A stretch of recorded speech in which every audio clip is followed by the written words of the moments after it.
Okay, good evening. Let's all recite the prayer before teaching.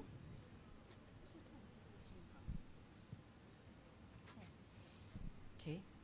Uma hong uma hong uma hong. Om Sambara Sambara Vimana Sarmaha Javahong. Om Smara Smara Vimana Sarmaha Javahong. Om Sambara Sambara Vimana Sarmaha Javahong. Om Smara Smara Vimana Sarmaha Javahong. Om Sambara Sambara Vimana Sarmaha Javahong. Om Smara Smara Vimana Sarmaha Javahong. Om Sambara Sambara Vimana Sarmaha Javahong.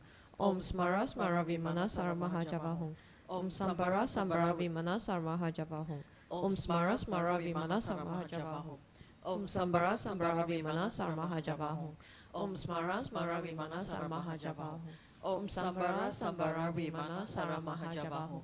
Om Smara Smara Vimana Sarmaha Javahong. I take refuge in the Gurus, I take refuge in the Buddhas, I take refuge in the Dharma, I take refuge in the Sangha. I take refuge in the Gurus, I take refuge in the Buddhas, I take refuge in the Dharma, I take refuge in the Sangha. I take refuge in the Gurus, I take refuge in the Buddhas, I take refuge in the Dharma, I take refuge in the Sangha. To the Buddha, Dharma and Aryan Sangha, I go for refuge until I'm enlightened. By the merits from listening to the Dharma, may I attain Buddhahood for the sake of benefiting all other sentient beings. To the Buddha, Dharma and Aryan Sangha, I go for refuge until I'm enlightened. By the merits from listening to the Dharma, may I attain Buddhahood for the sake of benefiting all other sentient beings. To the Buddha, Dharma and Aryan Sangha, I go for refuge until I'm enlightened. By the merits from listening to the Dharma, may I attain Buddhahood for the sake of benefiting all other sentient beings. In particular, I must achieve enlightenment quickly in order to free all the numberless kind of other sentient beings from the unimaginable oceans of samsaric sufferings and lead them to peerless full enlightenment. For this purpose, I must listen and thereafter put into practice the teachings of the profound Buddha Dharma.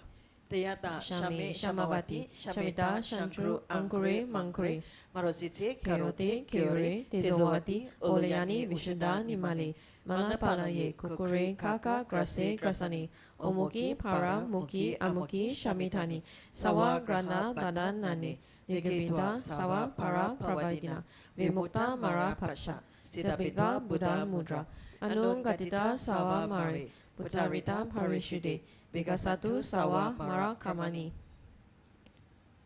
I prostrate the gathering of Dakinis of the three places, coming from the Supreme Holy Sites of space and joy, who have the powers of clairvoyance and magical emanation, and regard practitioners as their offspring. Aka Samaratsa Shadaratsa Mariapi. Aka Samaratsa Shadaratsa Mariapi. Aka Samaratsa Shadaratsa Mariapi. Deyata Gati Gati Paragati Parasam Gati Bodhi Soha. Deyata Gati Gati Paragati Parasam Gati Bodhi Soha. Deyata Gati Gati Paragati Parasam Gati Bodhi Soha. To the path of the great truth of the words of the exalted three jewels, may all adverse conditions be overcome, may they become non-existent, may they be pacified, may all the evils such as enemies, obstacles and hindrances, and adverse conditions be pacified. Shantim Kriya Soha. May the 80,000 types of obstacles be pacified. May we be separated from adverse harmful conditions. May everything conducive be obtained, and by the auspiciousness of everything good, may there be excellent happiness here and now. May all sentient beings achieve extraordinary superior happiness and its causes. May all sentient beings be free from the unbearable sea of suffering and its causes. May all sentient beings never be parted from the bliss of supreme liberation. May all sentient beings be free of all bias, attachment, and anger to near ones and aversion to others. To accomplish my own and others' aims, I generate altruistic intention to attain enlightenment for the benefit of all sentient beings. To accomplish my own and others' aims, I generate altruistic intention to attain enlightenment for the benefit of all sentient beings. To accomplish my own and others' aims, I generate altruistic intention to attain enlightenment for the benefit of all sentient beings. Reverently, I prostrate my body, speech, and mind, and present clouds of every type of offering, actually offered and mentally transformed. I confess all my negative actions accumulated since beginner's time, and rejoice in the virtues of all holy and ordinary beings. Please remain until samsara ends and turn the wheel of Dharma for sentient beings. I dedicate all the virtues of others and myself to the great enlightenment. The Heart Sutra. Thus have I heard, once the Blessed One was dwelling in Rajagriha at Vulture Peak Mountain, together with a great gathering of Sangha of monks and a great gathering of Sangha of Bodhisattvas. At that time, the Blessed One entered a samadhi that expresses the Dharma called profound illumination, and at the same time, noble Avalokiteshvara, the Bodhisattva Mahasattva, while practicing the profound Prajna Paramita, saw in this way. He saw the five skandhas also to be empty of nature. Then, through the power of the Buddha, Venerable Shariputra said to noble Avalokiteshvara, the Bodhisattva Mahasattva, how should a son or daughter of noble family train who wishes to practice the profound Prajna Paramita? Addressed in this way, noble Avalokiteshvara, the Bodhisattva Mahasattva, said to Venerable Shariputra, O Shariputra, a son or daughter of noble family who wishes to practice the profound Prajna Paramita should see in this way, seeing the five skandhas to be empty of nature. Form is emptiness, emptiness also is form. Emptiness is no other than form, form is no other than emptiness. In the same way, feeling, perception, formation, and consciousness are emptiness. Thus, Shariputra, all dharmas are emptiness. There are no characteristics. There is no birth and no cessation. There is no impurity and no purity. There is no decrease and no increase. Therefore, Shariputra, in emptiness, there is no form, no feeling, no perception, no formation, no consciousness, no eye, no ear, no nose, no tongue, no body, no mind, no appearance, no sound, no smell, no taste, no touch, no dharmas, no I dhatu up to non-mind dhatu, no dhatu of dharmas, no mind consciousness dhatu, no ignorance, no end of ignorance up to no old age and death.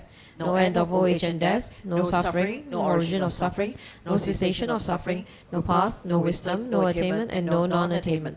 Therefore, Shariputra, since the Bodhisattvas have no attainment, they abide by means of Prajna Paramita. Since there is no obscuration of mind, there is no fear. They transcend falsity and attain complete nirvana. All the Buddhas of the three times, by means of Prajna Paramita, fully awaken to unsurpassable true complete enlightenment. Therefore, the great mantra of Prajna Paramita, the mantra of great insight, the unsurpassed mantra, the unequaled mantra, the mantra that calms all suffering, should be known as truth. Since there is no deception, the Prajna Paramita mantra is said in this way. Teyata Om Gade Gade Paragade Parasam Gade Bodhi Swaha. Thus, Shariputra, the Bodhisattva Mahasattva, should train in profound Prajna Paramita. Then the Blessed One arose from that samadhi and praised noble Avalokiteshvara, the Bodhisattva Mahasattva, saying, Good, good, good, O son of noble family, thus it is. O son of noble family, thus it is. One should practice the profound Prajna Paramita just as you have taught, and all the Tathagatas will rejoice. When the Blessed One had said this, Venerable Shariputra and noble Avalokiteshvara, the Bodhisattva Mahasattva, the whole assembly and the world with gods, humans, Asuras, and Gandharvas rejoiced and praised the words of the Blessed One. Thank you, Anila, for leading us in the prayers for teaching. So good evening once again to everyone, and thank you for joining us in tonight's teaching. So we'll be covering a very interesting topic today on do I need rituals to practice Buddhism? So we'll be inviting Rinpoche to the main hall to lead us in this teaching tonight in a moment. So before that, we'll be having some announcements.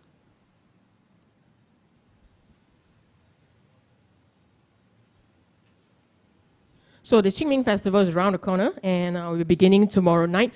So we'll be starting with the Samadhi Water Repentance chanting, starting tomorrow at 8 p.m. So there'll be 3 sessions, which will be on the 24th, which is the 24th of March, 8 p.m., as well as 28th of March, as well as 31st of March, 8 p.m. So welcome everyone to join us in the main hall as well as online on this recitation. And for those of you who have your Man Yi and your Hai Qing, do bring along and join us in the main hall. And on the actual day itself, on the Qingming Festival, which falls on the 5th of April, we'll be having the recitation of the Amitabha Sutra. So a very meritorious day. So do join us in the recitation on site as we send our kind thoughts through prayers to those we dearly missed, and wishing them to be part from the sufferings and to gain rebirth in the pure land of Amitabha Buddha. So do come to the main hall next on the 5th of April, which is a Wednesday at 8 p.m. to join us in this chanting. And for this Qingming Festival, we'll be having a special Dharma teaching by Singha Rinpoche also. And the topic is one of concern to everybody, which is life and death matters. So do join us on the 6th of April, 8 p.m. in the main hall for this precious teaching.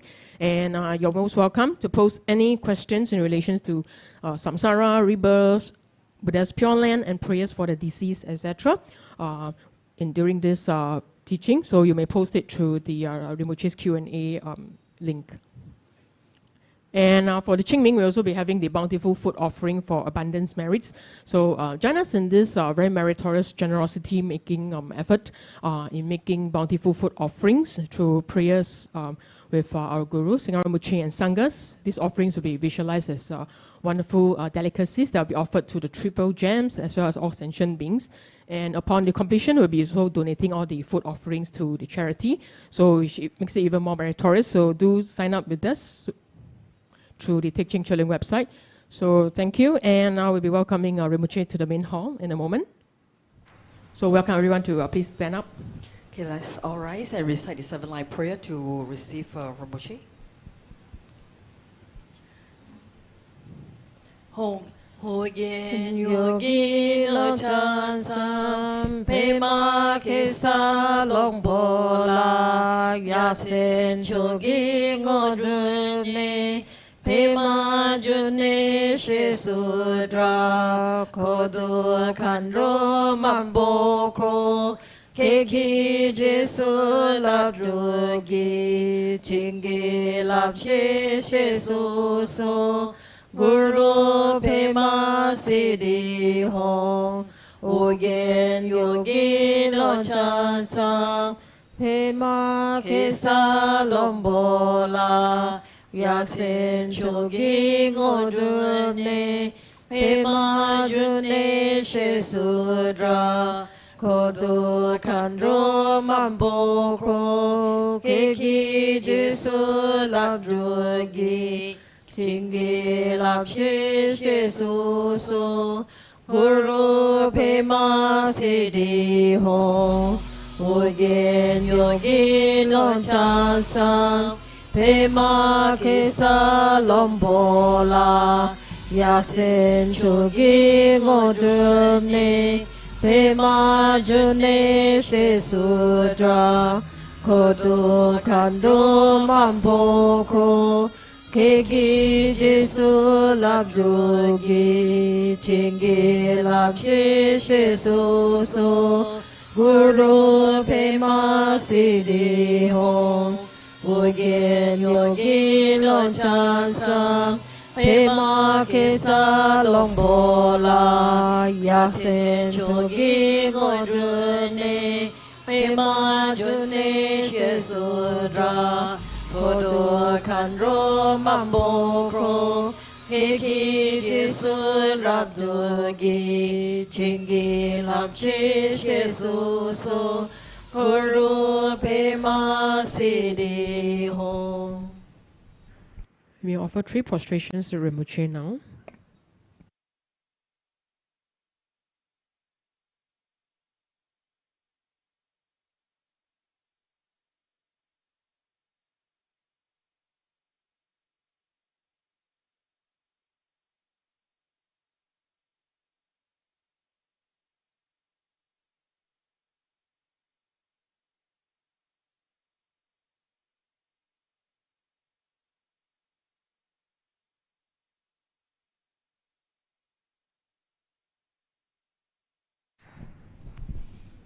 Okay, let's offer Mandala for the teachings.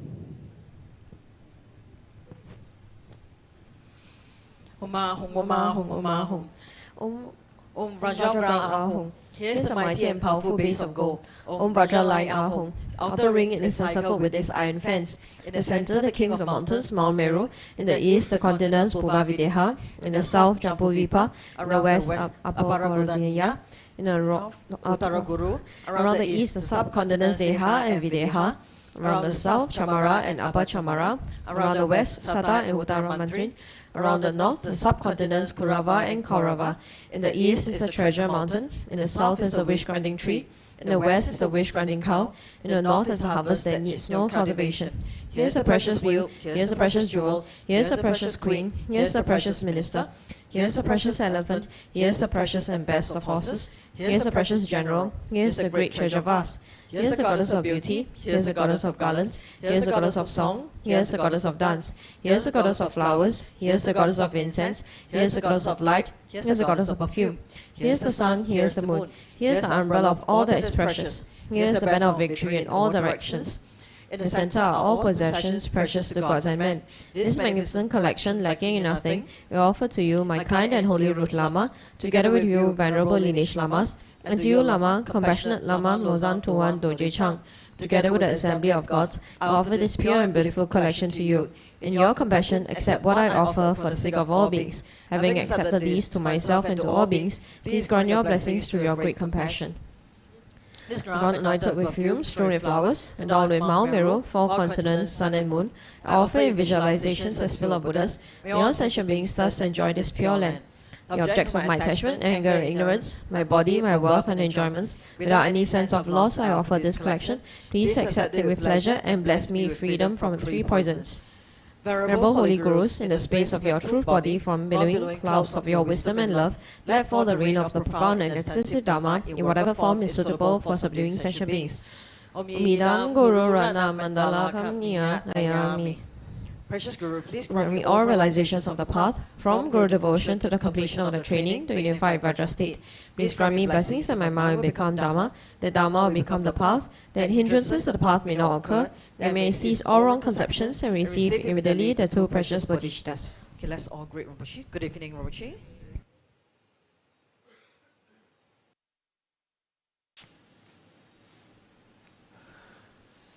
Good evening. So tonight's topic is, do I need rituals to practice Buddhism? The reason why I want to talk about this is because there's some people who ask me this question, and that they said that they are very turned away by all forms of Buddhism because of the rituals and the chanting and this and that. And so they ask, do I need rituals to practice Buddhism? So I want to share a long story, multi-dimensionally, so that everybody can understand. So first of all, when we talk about rituals,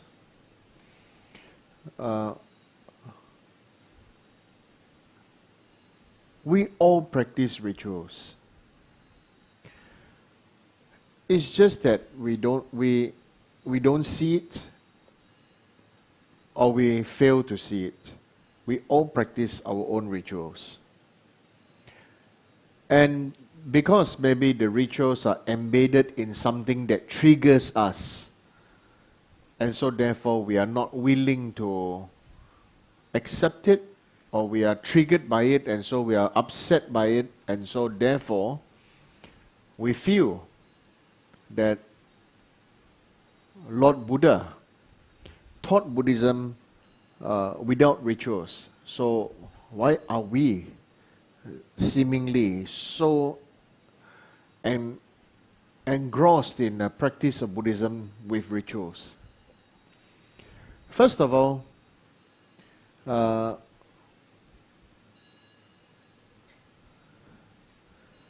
rituals are everywhere since Buddha's time. Do you know? You don't know? Okay.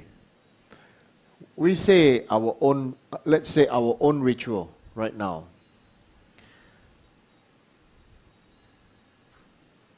When you go to work and you see your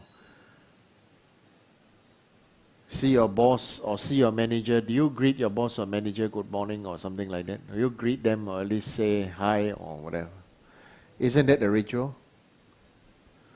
Right? When you go and khao zabo or khao tapo, you go and try to talk to the girl or the guy or your partner that you aim and then try to go and eat, right? Isn't that a ritual? You go and buy flowers, give to your girlfriend, your girlfriend, your partner, your boyfriend or whoever, Isn't that a ritual? Right? You bring someone, go and eat, Isn't that offering of food, offering of flower? You give them presents, you give them perfume, you give them agam padyam, right? You not only wash their feet. I think you bathe for them and everything also. Agam padyam, pube, right? Agam drinking water, washing feet, washing water, right? Then flower, incense, right? Make room spray nice, correct or not? Right? Then buy nice lights lah, what fairy lights lah, all kind this funny new lights, isn't it? Right? Then you go and give perfume, isn't it? You give food, isn't it? You buy musical stuff, let them enjoy music, isn't it?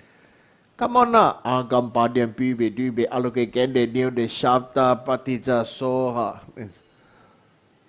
How come things that you do is okay, but when you do the same thing, make offering to Triple Gem, to Guru Buddha Dhamma Sangha, ritual lah, I cannot take it.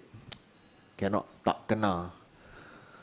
I used to, we are modern, okay, Buddhism this one, old style. What's your problem? You understand? How come you can do it, but you can do it, it's not a ritual.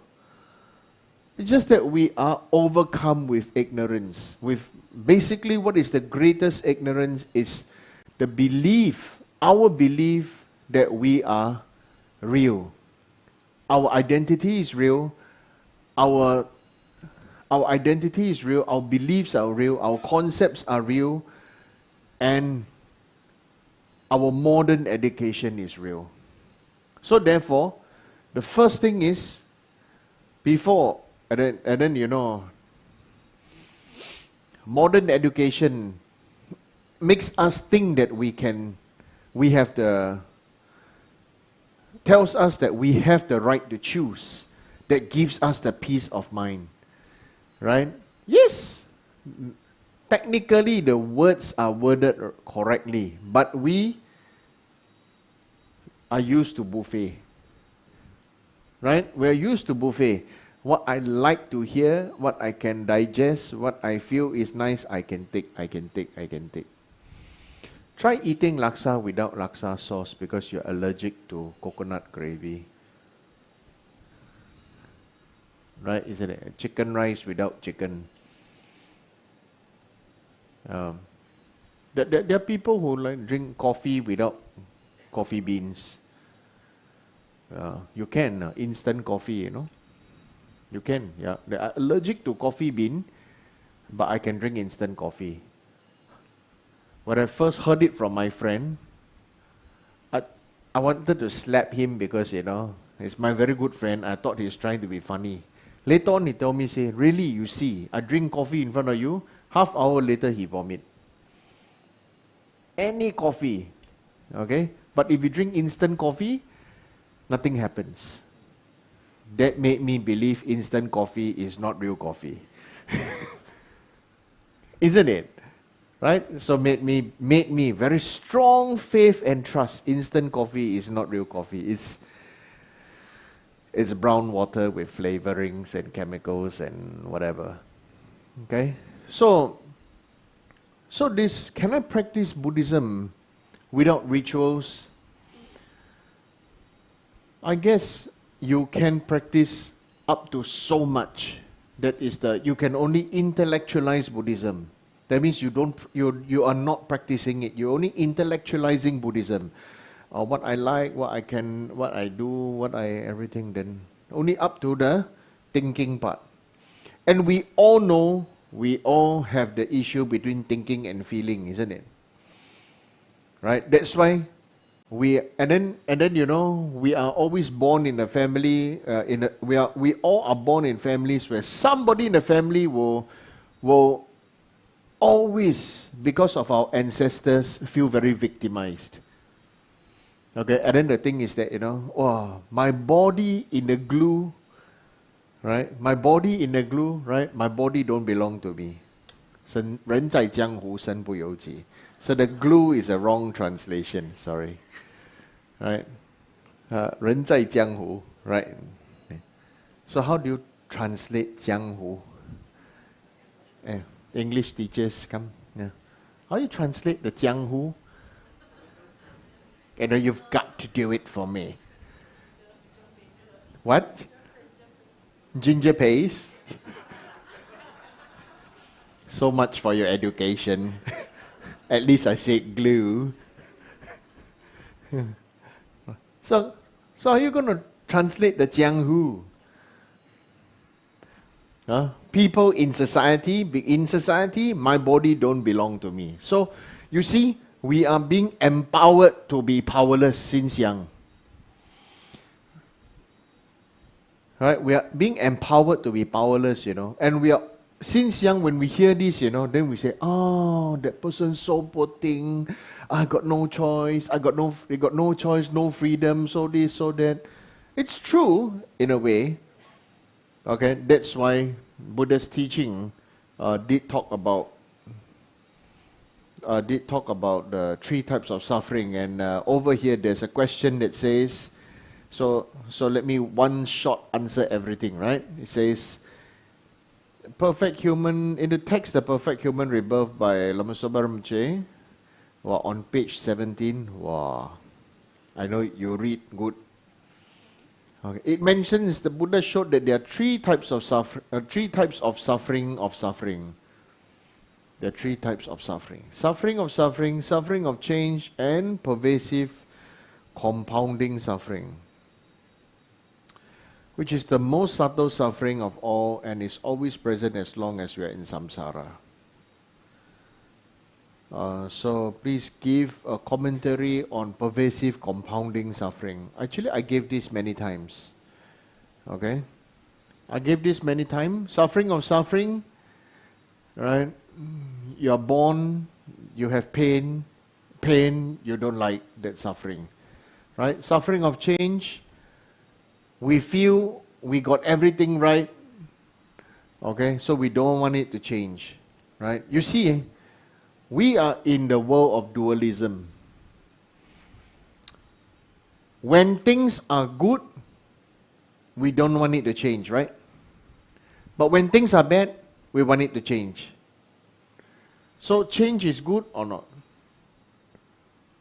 So when things are good, something must change.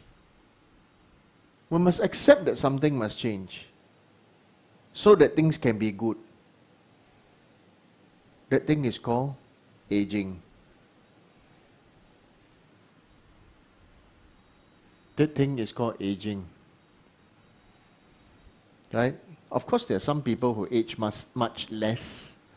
Like, I don't understand why usually the ordained Sangha, they look like they don't age. Right? I guess maybe good karma, blessing. Right? No hair, so don't see white hair, grey hair, whatever, yeah. So suffering of change, we know. Then this down says pervasive compounding suffering, or which what I usually call it the all-pervasive suffering. All-pervasive suffering is this.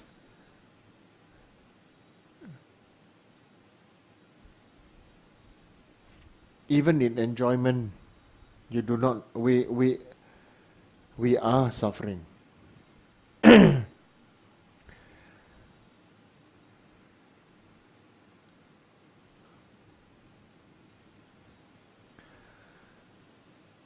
It's like, many people ask me, how does it feel being a sifu? How does it feel being a lama? How do you as a Tugu or Rinpoche see the world?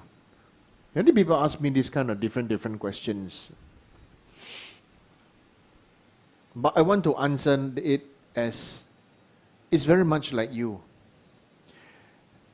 The you of today, when you see young people, teenagers, when they are totally in, whether they are suffering or enjoying,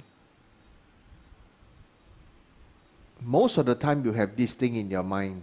It's called, this is called the growing phase. Correct? Hello? Or they are going, it is the growing up phase. everything is changing, everything, correct? So you've been through that. You've been through that. People go through ups and downs. The mind is fights back.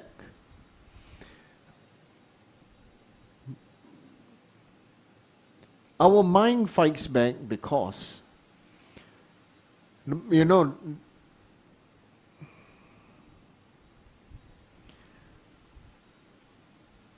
it's like if you are playing the Monkey King, you take on the persona of Monkey King, then you act and behave like Monkey King, and then if anybody does anything funny, the Monkey King would choose to react like a Monkey King, right?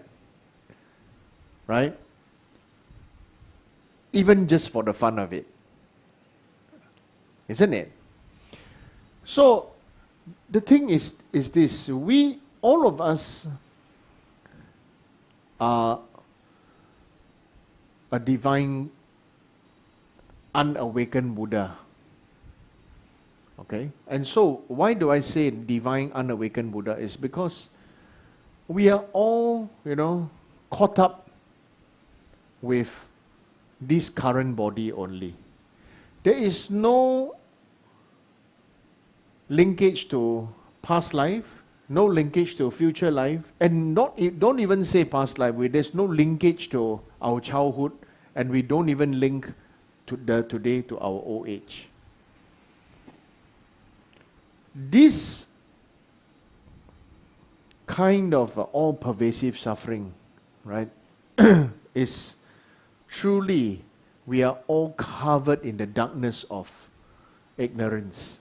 All of us, we are covered in this darkness of ignorance. We are all continuously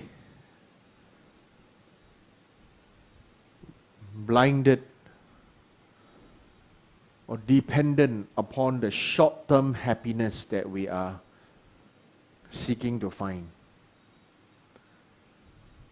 That's why there are people who are always looking for people to go and eat with, to go and dine with, to go shopping with, to go buying things, to go, or go holiday, right? Or trying to make new friends. All these are signs that this person has not mastered one's mind. And it is natural in samsara that we have all not mastered our mind. Why do we need to do retreat? To do a retreat or to do practice is to master our mind and not master the technique.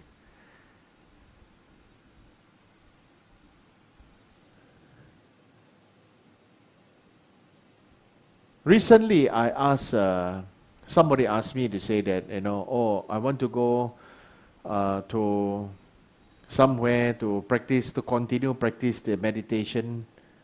And then I said, no, now is not the time to go do that. You have to go somewhere else and practice something else. That person became very upset with me. Okay, that person, and and demanded to know why I don't let him or her to go and practice the way they want to practice, because I was the one to send them to practice there in the first place anyway. Okay? Today I openly tell you all is, when I ask you to practice, I want to ask you to master your mind, not master your technique. Like I give you a very good example in this meditation is, I got one watch for health, right?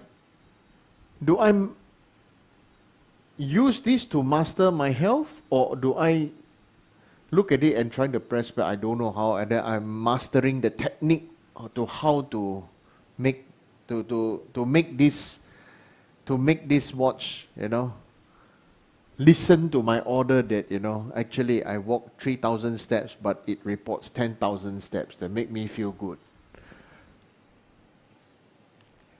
If I master the technique, I can make this thing, definitely I can make this thing tell me I walk 10,000 steps. Just give me time. Give me time. Yeah, like,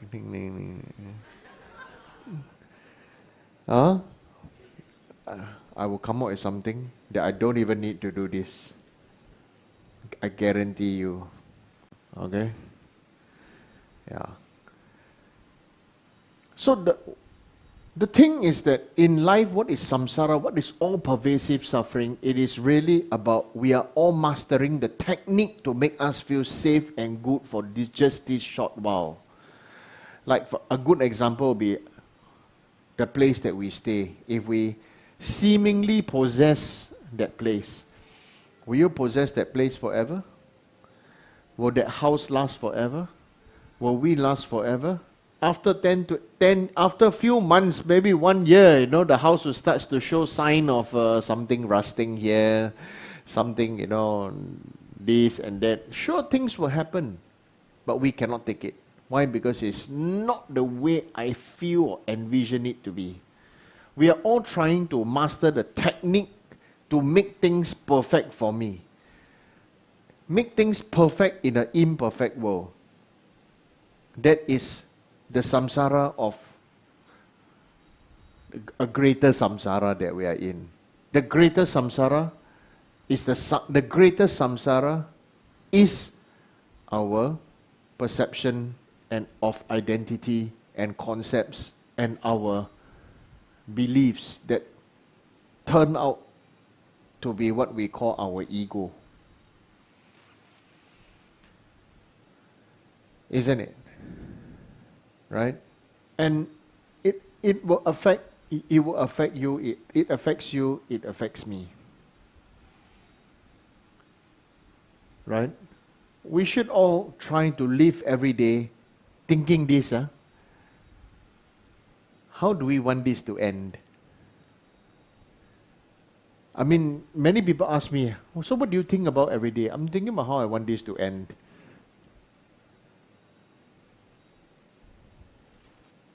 Yeah. If this thing can last beyond my life, then I end it without I done. Right?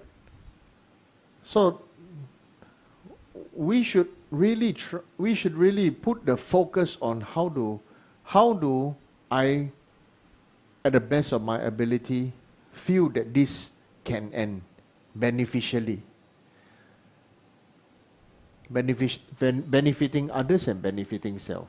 How do I want this to end? Isn't it? Then something happens then something will happen is called awareness. And then you start to be able to become responsible for the choices that we make, rather than blame other people. Oh, because you bring this thing, that's why that you bring this thing brought me bad luck, that's why, somebody show me picture of, I bought this thing and I put in the house, then after that something happened to the family. Is it because I put this thing, that's why something happened to the family? It's okay, you just have to get used to it that people will still go back to their habits. If putting something can change something so drastic, you are the black magician. You understand? And if you don't have the mind to cause harm to others and this and that, then just accept it lah. That there's one thing called karma. Okay? And just to continue with the next question here, it says, why would a person feel guilty if he or she did not do anything wrong? As a practitioner, how do we handle guilt trip? Why would a person feel guilty if he or she did not do anything wrong? How do we handle guilt trip? I don't understand this question. You mean is somebody trying to make me feel guilty, or I'm trying to make myself feel guilty? Huh? What? Myself? 道德?道德绑架，英文叫什么 ？Guilt trip. Emotional blackmail, yeah. Emotional blackmail. Okay, thank you.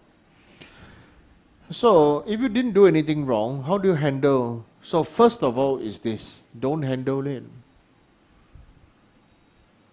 You see, I have shared with you before that, we ourselves, whenever we cannot handle some things, there's one thing called surrender. Our ego don't allow us to surrender, But sometimes we should surrender when you offer. What is the meaning of Mandala offering? I share you the secret meaning of Mandala offering. People have pride, We like to show off.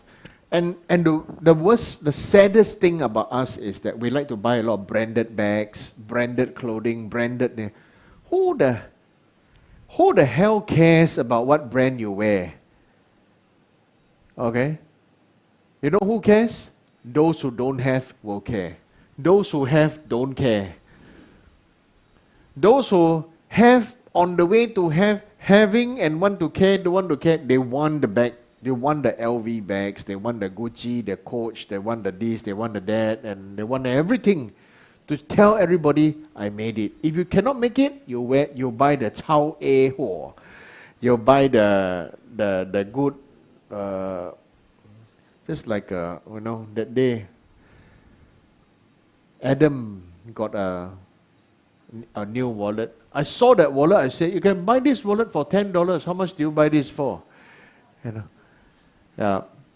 This one I want to mention names, right? So how much? This wallet, is this, is that, and all the justification and all gratification and of getting the new wallet and everything. I said, this look like wicker basket, It's just a wicker basket. It's just $10. You can get $10, But okay, anyway, I rejoice in their marriage. So what I really want to say is this. You see, how do you handle the guilt trip? See, I'm saying this, right? So Adam gets guilt trip, right? So see, I'm staging this. You understand? I'm the bad person here. I'm staging this. I'm mentioning names, and about the $10 wallet, right? And then Hui Jin is there to justify because Hui Jin was the other person. I helped him buy one.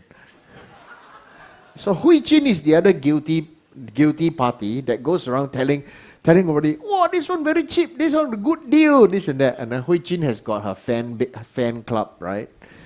Yeah, she's got her fan club. I know there are some people in Hui Jin's group, the shopping group. They're very happy. It's okay to shop. It's okay. I never stop. But if you need to use a branded thing to prove your worth, then we really need to reflect deeper. You really need to reflect deeper. Okay? So, you see, right now, right? So Hui Jin will say, I never do anything wrong, what? I just see this one, because I know how Hui Jin will talk, right? I just see this one, I like, so I tell everybody, got good thing must share, what? You always say good thing must share, right? Now the thing is this. When we practice Dharma, the awareness is this. Is it your good thing or my good thing? So, of course, she's skillful. She shared with her shopping group, shopping friends. So, is it bad karma? No. Conditionally, she make everybody happy. But is it bad karma if you say that? But is it bad karma if everybody becomes attached to the idea of, I need this branded clothing or branded shirt or branded bag or this and that, And that's different thing. Frankly speaking, who will make the greatest amount of money in the future will be specialized people. For example, AI can do all the work for us, right? Next time you don't need lamas, you just listen to an AI machine talk. Then you'll get into deep shit, I tell you. Okay? It's true, isn't it? In future, I'm sure Japan will have a Japanese Buddha. Definitely got a Japanese robotic Buddha. They can give everything. And everybody will prostrate to a program. Which is actually nothing wrong in prostrating to a robot, I want to say that. Because what they are actually prostrating is the idea of enlightenment itself. You must understand that. Because many people are trying to say that prostrating to a robot is wrong. But what if the robot is able to, you see, the robot is the real, I would say the robot is the real Buddha, you know.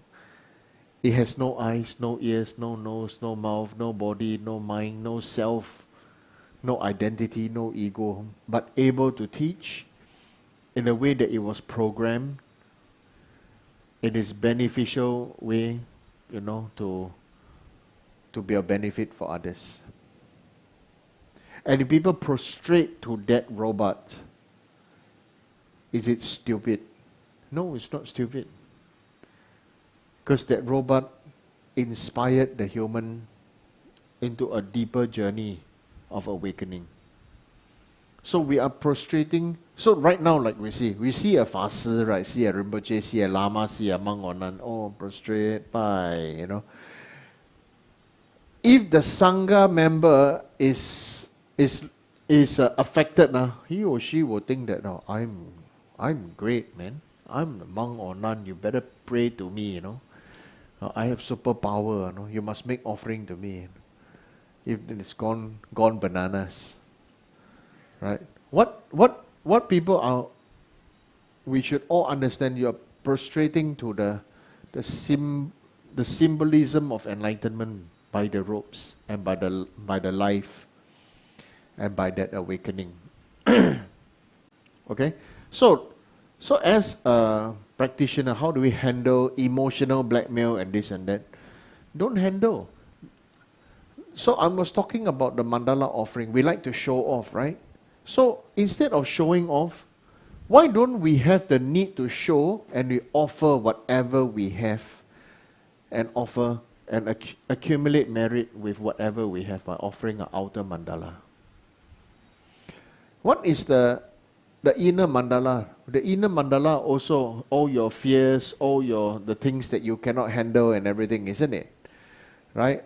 So this is your inner mandala. It is a surrender where you can upload. Don't only think about download. Think about upload to cloud. You see? Our memory is usually not much good, but a lot of bad. Because we are programmed to remember. We are programmed by our ancestors, by our families, by our friends, to remember the pain, the suffering, the anger, the hurt, the everything. So keep inside.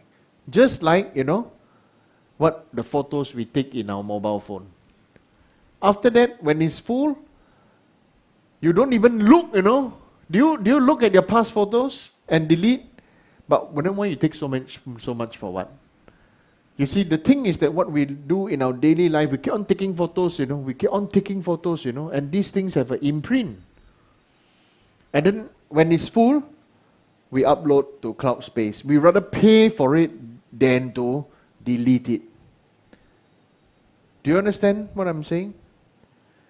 Our consciousness is really so affected by all this, right?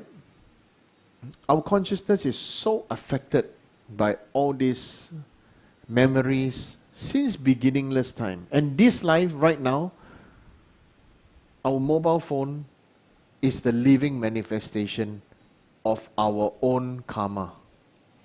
Look at your own photos, right? Definitely got a lot of photographs of messages that who scold who say what, then all the photos of all kinds of things, right? Do you dare to delete it? Do you dare to delete it? You see? You want to be free, right? You want to be happy, right? Do you dare to delete it?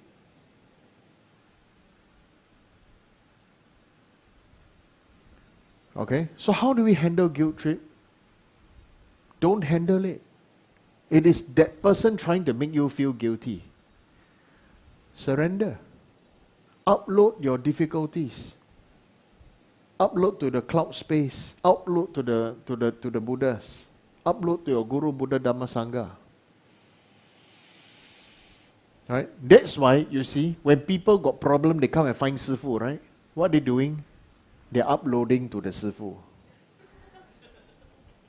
Correct or not? Right? We got problem, 去找师父啦. Find the Sifu, find the Rinpoche, find the Lama, find the monk, find the nun. Correct? People already got problem, find Sifu. It's like Sifu is the cure-all. Correct? Yeah. Am I the cure-all? Am I the cure-all? Depends on you. Depends on you. Right? I can only be the cure-all if you are willing to eat the medicine on time. Right? Even if I send you to the best and everything for you, but if you decide to stand there and just look, I don't get it. I don't get it.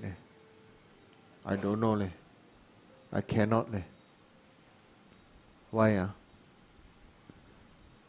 If we are still searching for answers that I feel must suit me, then even if you go to the best Lama, even if you train under His Holiness the Dalai Lama, you will still sit there and, I don't know. Why? Why I born like that? You understand? So, there's many different aspects of this. So, and you know all these things that I'm saying about the uploading and all these things are rituals, you know. Aren't they rituals? Isn't surrendering a ritual? Okay? So all these things are, so what is Buddhism? All these things are really the medicine for us to master the mind. Like, I have a new, I want to share my personal experience was, I didn't have a remote control car. Because I guess my parents knew me. I probably don't know about these electronical things and stuff like that. But I had a classmate who was a real electronic toy gadget freak. So he had a very good remote control car. And so I went to his house to play. I remember I was 12, 10, or 10, between 10 to 12. He explained everything to me. I was a little bit happy for him. I was a little bit jealous. I also feel sad. I asked my mom to buy one for me also. My mom gave me a look like, you can, meh? Oh, right?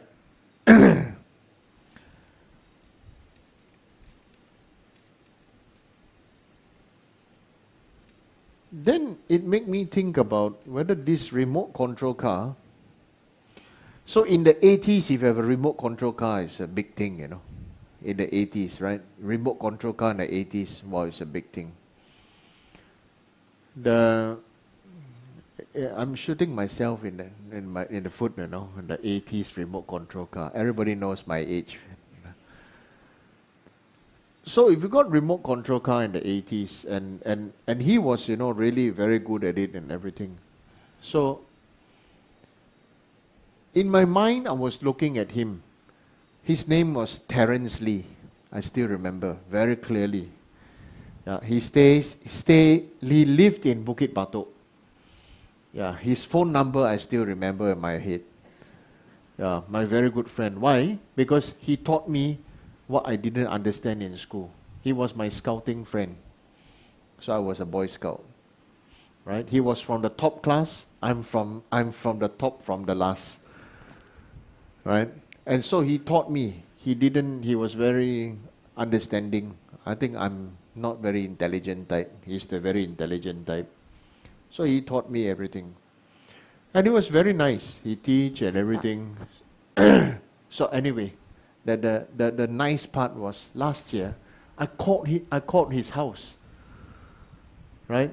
Because I remember his name, I remember. His mom had a long conversation with me because he went to work. He's not at home. Right? Yeah.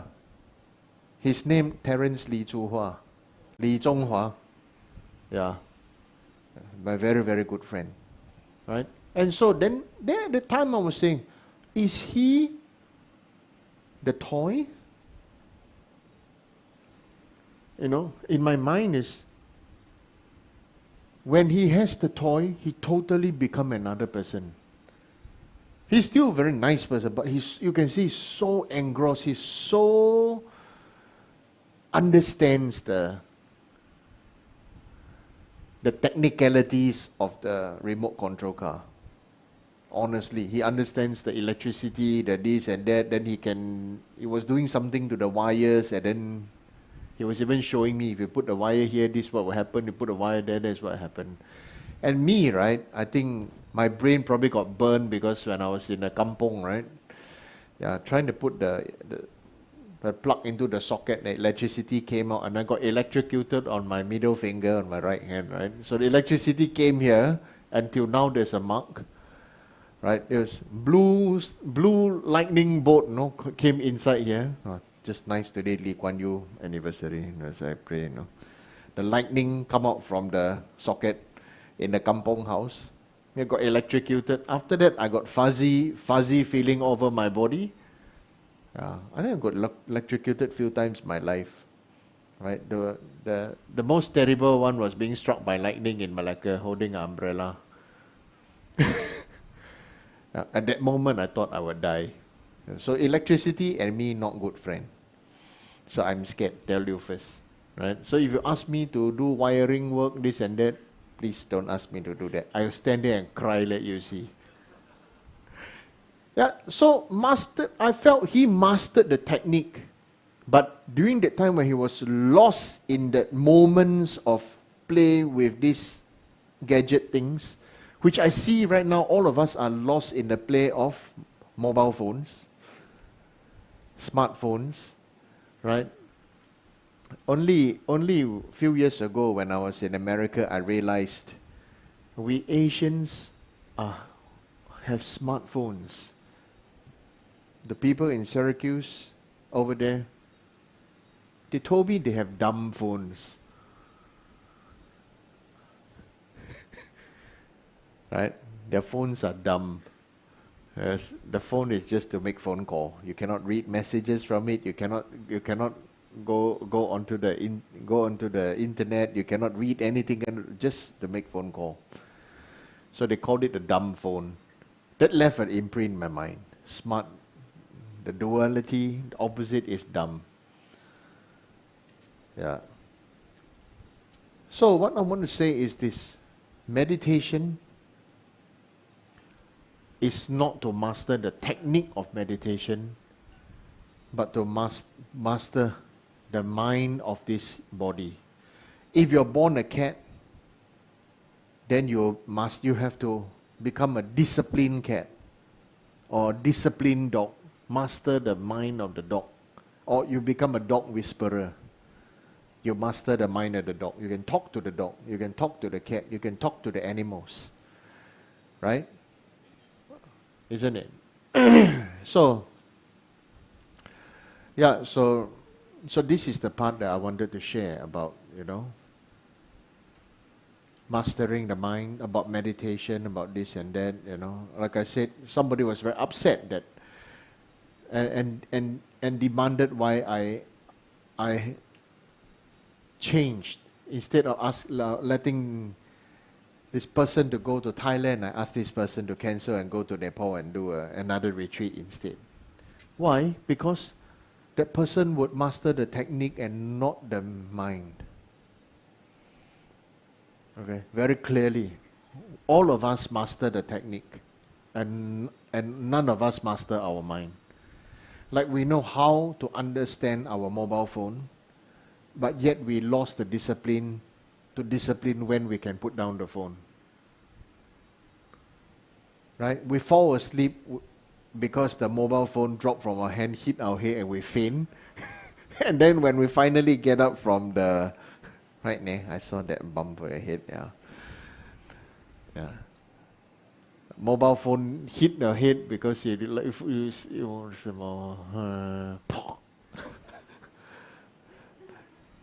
it happens to everybody, isn't it? Yeah. So there's nothing to be shy about it. It happens to all of us. Because it happened to me, that's why I know. Yeah. I was like watching this this story, and then Life of Buddha. I remember quite boring. Sometimes bit boring. Then the boring time for sleep. The thing Buddha gave me instant awakening. Right. So at the time when the phone hit my head, I started laughing. Yeah, because when it come out, then Buddha appeared, no? talking like that. Yeah. So that was this thing. Buddha gave me instant awakening. Okay. So do you need rituals to practice Buddhism? Now I want to show you I want to show you a short video. Maybe I'll show you just for a little bit. Unfortunately, this video is in Mandarin, but you will understand the energy of it. Okay, let's play it for maybe 10-20 seconds. 游戏，对吧？当今最浪费时间的事情是什么？游戏，对吧？当今最毒害青少年的是什么？还是游戏？那些沉迷于游戏的孩子们，你们的未来在哪里啊？在游戏里吗？吃了饭就打游戏，放学了就打游戏，一有时间就打游戏。你们的人生追求是什么？是游戏吗？你们的人生价值在哪里？在游戏里面吗？你是要拿游戏当饭吃吗？唐诗宋词你会了吗？四书五经你会了吗？仁义礼智信你都会了吗？老师们教的各项知识你都灵活运用了吗？你玩了这么久的游戏，你都玩出了什么呢？除了偶尔对着屏幕一顿傻笑之外，你们还收获了什么？也许你会觉得你玩游戏玩得很好很牛逼，那我告诉你，这都是因为你们太无知了。说你们无知，可能有很多人不同意，但是你有没有想过父母对你们的期待？父母辛辛苦苦把你们生下来，一把屎一把尿的把你拉扯大，难道就是让你玩游戏吗？也许你会说啊，你只是玩玩，没充钱，但是你浪费了大把的美好的时光，你不知道吗？很多玩游戏的人还是青少年。作为学生，你的学习成绩怎么样呢？别以为你玩个什么王者、什么荣耀，你就成王者了，你就很荣耀了。你问问你自己，你哪点像王者？哪点让你荣耀了啊？别以为你玩个什么英雄、什么联盟，你就成英雄了。你去照照镜子，问问你自己，你哪一点像英雄？你这个逃避现实的家伙，你敢不敢面对你父母的眼睛？你敢不敢直视你老师的眼神？为什么不敢？因为你从内心深处你就知道，那其实就是一个懦夫的行为。你若真的勇敢，你若真的英雄，你就把你的学业搞好啊！你给你的老师一个满意的答卷呢？作为新时代的希望，作为未来的接班人，你敢不敢面对五星红旗？你敢不敢面对你的中途同学？作为学生，你要搞清楚你的主业是什么，是学业。你不是说要做社会的栋梁吗？你不是说你要当科学家吗？你在吹牛吧？啊！你们这些成天就知道逃避现实，坐在虚拟的游戏世界里面的懦夫。你如果真的想要让人看。All of us got this before, right? From our parents, right? Who didn't get it before? Come, let me see. You didn't get before? Very good. Okay. Huh? So what? Your life very good. Oh, yeah, man. Your mother say just pass, very good. Just pass can already. Okay. I also said that I asked my son, how's your exam? Very good. At first I'm very happy. Every time my son, when after the exam, how's your exam? Very good. When the answer come, also very good. Right? Oh, yo. The days of hearing very good. Yeah. So we hear just now this one. So I'm going to link this with, do I need rituals to practice Buddhism? Where is the link? I'm going to link everything up together for you. Now, it says, maybe I move my hand, it says I walk quite a few hundred steps.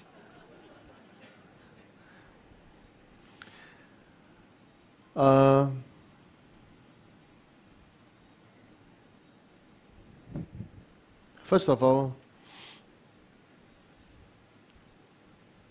I did ask some people, what do you think about this after you see this? Many people gave many different ideas, many different reactions. Some gave response. They are all not wrong. They are all right. Well, what I want to say is this. And then later on, some people asked me to share my views on this. And so I said yes, I will share. And so I'm gonna share. So what I want to say is this. When you hear these things, when you hear the adults or grandparents or teachers are scolding, okay? First, we must go back to that person's grandparents' time. So basically, if I am what I am myself today, my grandparents would have scolded me, right? If I play games and this and that. Young time, my grandparents sure scolded me, definitely. And why did my grandparents scold me? True enough, because of love for me, because of their expectation, they want me to eat well, live well, and have a good life, isn't it? Right? But to point to that, it is my grandparents' expectation of me to live the life of hope that they never had. And my grandparents would definitely receive it from their grandparents, even though if they have never seen their grandparents. So technically, we ourselves is always the 5th generation. Why? Because my grandparents, that's the 3rd generation, right? Right? Then their grandparents, because they would definitely receive, if they have the life to see their grandparents, they definitely receive some blessing from grandparents. If they didn't receive blessing from their grandparents, they will receive their grandparents' blessing through their parents. And every generation wish the next generation or 2 generations down to have the better life of what they never had. And it is always like that.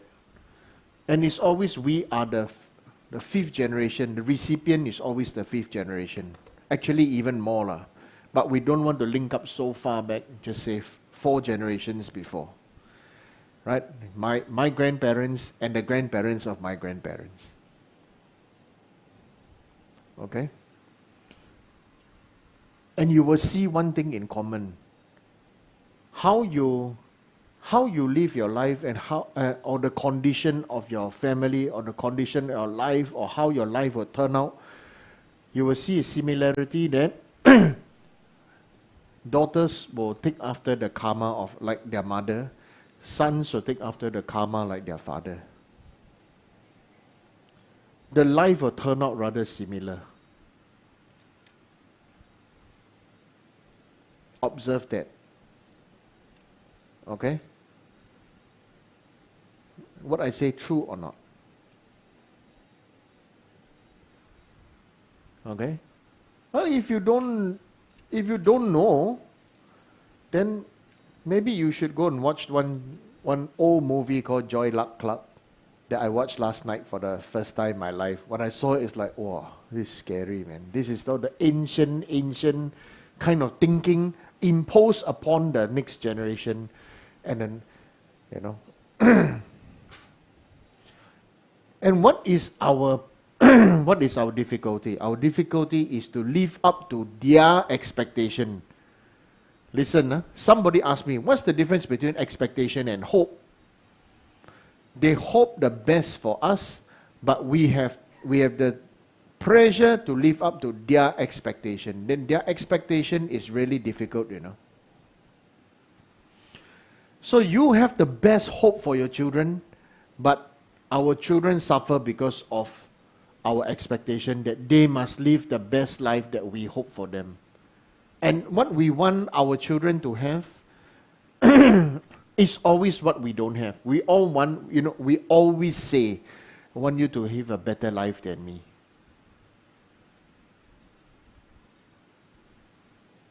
Right? Correct? We always want you to live a better life there. Why some people become gay and lesbian? Why some people don't want to have children? Why some people just don't want anything?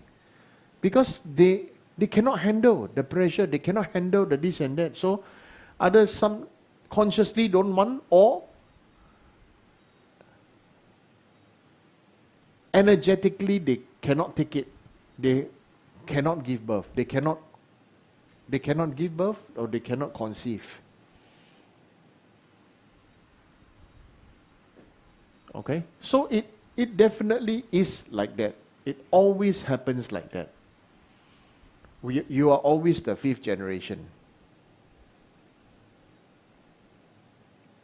And look at us today, how we treat our children, all the bad habits that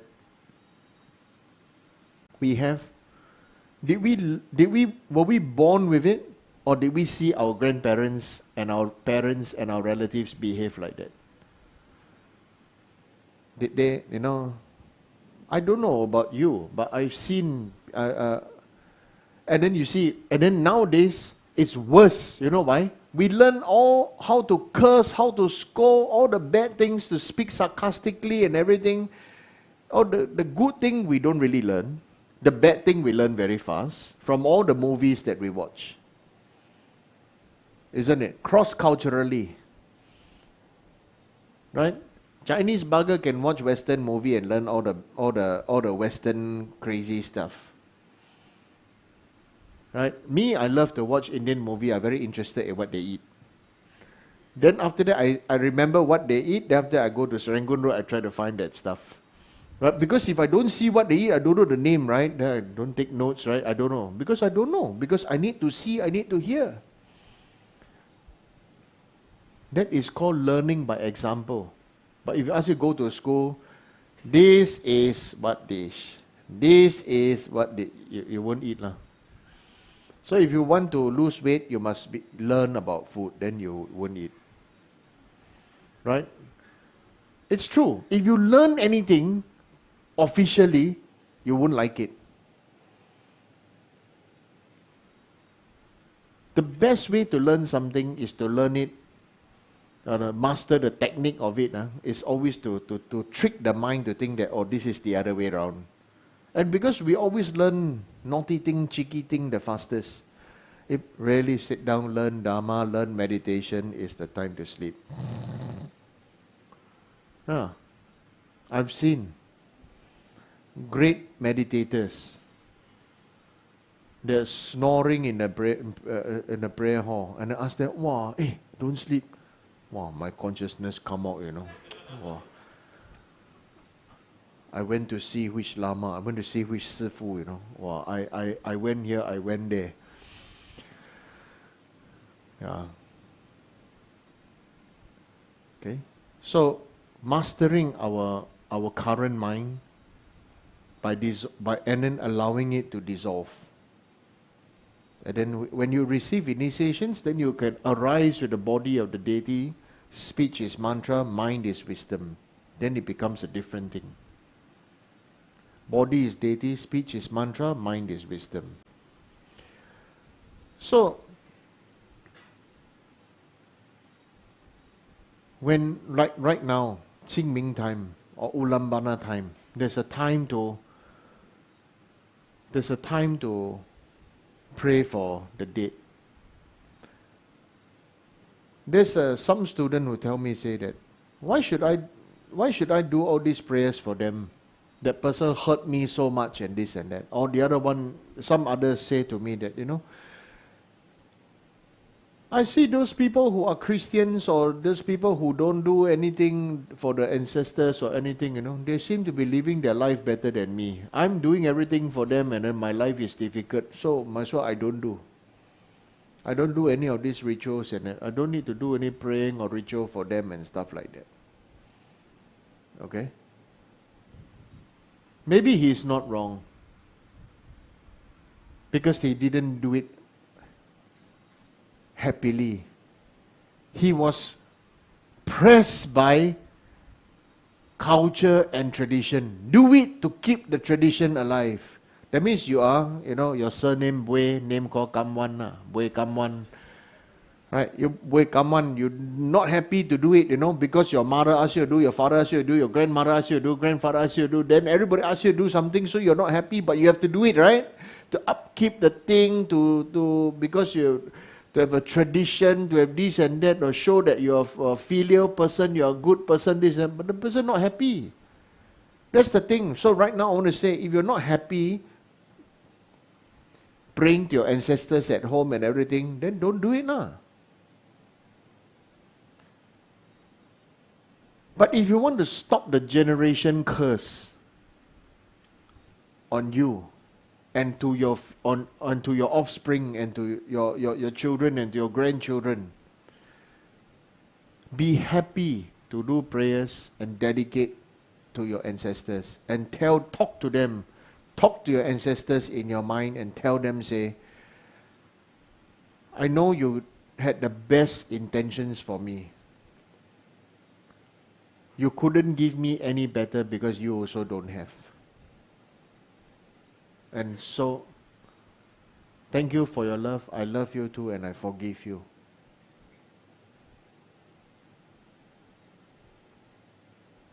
You have to talk to your ancestors. Talk to your ancestors. Talk to your parents.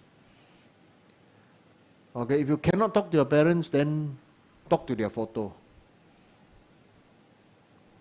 The energy is there. Talk to them. Tell them. Okay, you remember, like for me, I remember all the way to my great-grandmother and everything. My great-grandmother was my number one guardian angel. Right? So I got nothing negative to think about her or receive any hurt or any blame or anything from her, no. Right? But from my grandparents' time, I see a lot of human drama, human drama, a drama of the human realm. I saw, right? How they taught, how they think, how they taught me, and how it was different. They say don't do, but they can do. And many things like that. So the ritual, these are rituals. To talk to them is a ritual. You size up your own courage and talk to them in energy. And if you cry, you cry. It's okay. You cry, you cry. Right? If you scold them, you scold them. But after that, you must tell them, say, in the end, I forgive you. Because you also don't have. Right? So we have to think, if they didn't give me, then how can I have? And if I don't have, how can I give my next generation? So that's why we must stop this so-called generation curse, and we must go and learn, realize the Dharma ourselves. To study the Dharma is just to study the Dharma. It's like learning from a textbook. But to cultivate the Dharma is to grow the seed and keep it alive and let it sprout and let it grow, and you have to trim the plant and you have to everything. Technically, in knowledge, all of us know, right? How to grow a plant, right? Can you grow your own vegetables? Have you tried growing your own vegetables? How many days it takes to grow the vegetable? Right? I tried growing mustard greens, right? Cai Sing or Choi Sam. Wow, I thought very easy. I thought 70 days. Right? 70 days to grow, takes 3 minutes to eat. Less than 3 minutes to eat. In fact, less than 10 seconds. Right? 3 minutes is very nice. Oh, cut, wash, look at the plant. Wow, you're so precious. Then after that, cook and then eat and everything. Right? We all know how to talk. But when it comes to the doing part, we will face with the reality of humidity, too much water, not enough water, too much sun, not enough sun, bugs, worms, many, many different things come. Okay? So many different things come. And the decision whether you want to spray insecticide, whether you want to do this, do that. I'm vegetarian, I'm vegan, I'm vegetarian, amitofo, Then you see got what do you call this? Mealy bugs and everything. Then people die. These are my vegetables. You eat my vegetable, you all die. But I'm vegetarian, I'm very good Buddhist. Amitofo. Right? We are all hypocrites. And if have, then just pluck it and just let them eat. You want to fight with a snail? But we fight with snail, no? How you not going to become snail? Right? The snail look at you, this is not fair fight. You are giant, I'm snail. Right? So these are the thing, right? So then it comes to right now. We will scold our children and scold this and that because we were taught this way. We were scolded. We learned, we got whatever we have by receiving scolding. But do you remember which relative or uncle or auntie or teacher or grandparent or whoever that encouraged you or not, that made you do what you do best today? Okay? So right now, what we need to really think about is scolding the only method? Or is showing kindness the only method? Because people will swing from, if I don't scold, right?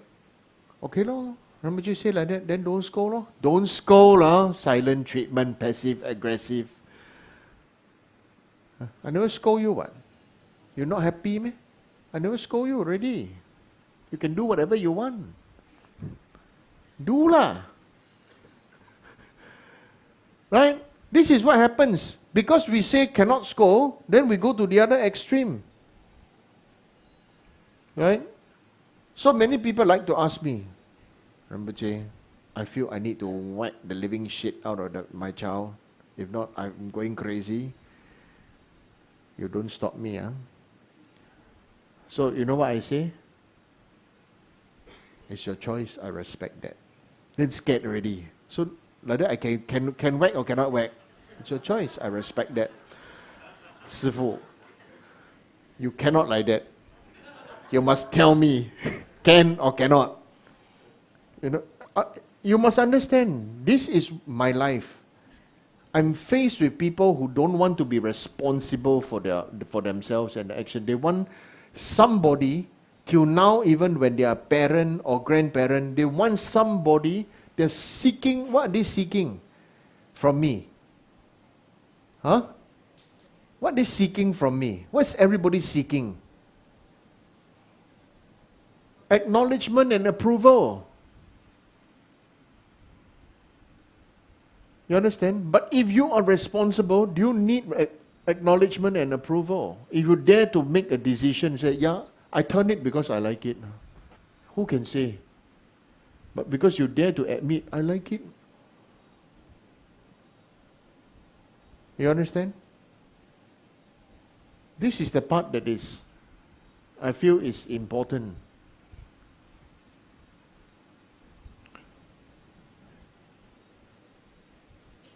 And then the next part is these children. They are addicted to playing games. Or, there are people who are parents who cane their children because the handwriting is very ugly. How many got it before? Handwriting very ugly. Okay? Yeah. Now your handwriting very beautiful, is it? Huh? Are you going to teach the next generation that the handwriting must be very neat? Who cares about the handwriting today? Do you need to do calligraphy? Computer can do everything already, Right? Imagine all the words on the drum, all these verses are actually calligraphy, Calligraphy style printing. Imagine if it's a human being really standing there with the paintbrush and slowly writing like that, how long it would take. Today it is called not efficient. You understand? The world right now, the future is no longer going to be like a manner of efficiency or art and culture or this. It's going towards what, AI is going to make our lives easier, and then people are going to be more free, and people are going to cause a lot of trouble for one another. And I'm telling you now, remember, okay, forget me not. Today I said this, 2024 to 2043 onwards will start, you will see this 20 years of mayhem. Everybody want to drink, enjoy, play, and then everything there. Then the other extreme of people, dualism, or pray, want to practice Dharma, go for spirituality, want to this, it's going to happen. I tell you now. Okay? This human mayhem is caused by, we belong to the old generation thinking, right? You must find something to do, you must do something. Because our grandparents say that, how can you sit there, useless bum, useless piece of shit, sit there and do nothing. But I make money, what? You make money, so what? Big, good, Correct or not? Last time people, all right, I can hear this, from the seniors, in the family, What you think now you rich, very, very good, huh? Talk to me like that, Now you very rich, you sit there, do nothing. I'm very rich, I really have to sit here, do nothing. There's nothing to do. It's true. And what you will see that the people, because of their boredom, they will try to appease those people who are, all of us are really, really bored by dead people. It's like dead people peer pressure. We are all, seriously, isn't it? What our ancestors want us to do, like, wow, you must pao your own bak-chang at home. Who pao bak-chang at home? Who knows how to wrap dumpling at home? Huh? You Can you make some for me? I like but I got somebody very special. They like to make it, but don't know how to wrap it. And also very nice. Make everything, put on the tray and steam. Yeah, it's cost. Still can eat. Don't even need to peel from the not banana leaf, sorry, bamboo leaf. Right? So all these kind of things. Who make your own love letters now? Chinese New Year, right? Supposed to make your own love letter, correct? Supposed to, right? We all know supposed to. Who do? Who do? You understand? Oh, the best coffee is the fresh one. Pluck the coffee cherry and then wash off the skin, roast it, toast it, then pound it, make your own coffee. Who knows how to do? You understand? Many things are lost, and many things. Then we really feel guilty now. Just now, what is the question? Guilt trip because dead people peer pressure. Correct? Right? Every time you see the ancestral tablet, I'm a failure. I cannot cook. I only know how to eat. I don't even remember your death anniversary. But good riddance. It's true. Okay, so the current time, what we are facing. Okay, and then when children are playing and playing and playing and playing, what do you want the child to be? We have to really think. You were not happy not play enough, right? How many of you never play enough? One raise hand. Oh, you all play a lot. I never play enough. I never play enough, honestly. Okay? Why? Because I play until very happy already, or somebody at home will scream, then the whole kampong can hear, have to go home already. Okay? That's the old style. Right? Grandma positioning system. GPS ma. GPS, grandma positioning system. Right? Even Lee Kuan Yew could hear the voice. So, I'm not joking because I was living on the same street as Lee Kuan Yew, and he definitely heard somebody screaming our names. Okay? And so, you see, we have to think. The child want to play. Instead of scolding them and controlling them about the play, let them say, you have to negotiate with them. Okay, you want to do this, then you do this. Make sure you finish all this, then you do this. Okay? You have to go about negotiating, because in life you have to learn how to negotiate. And then when they play games, you must ask, what is the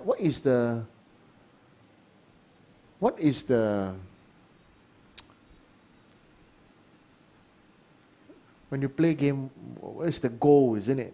What is the goal of playing this? In the end, what will happen? So your level increase and this and that, you see.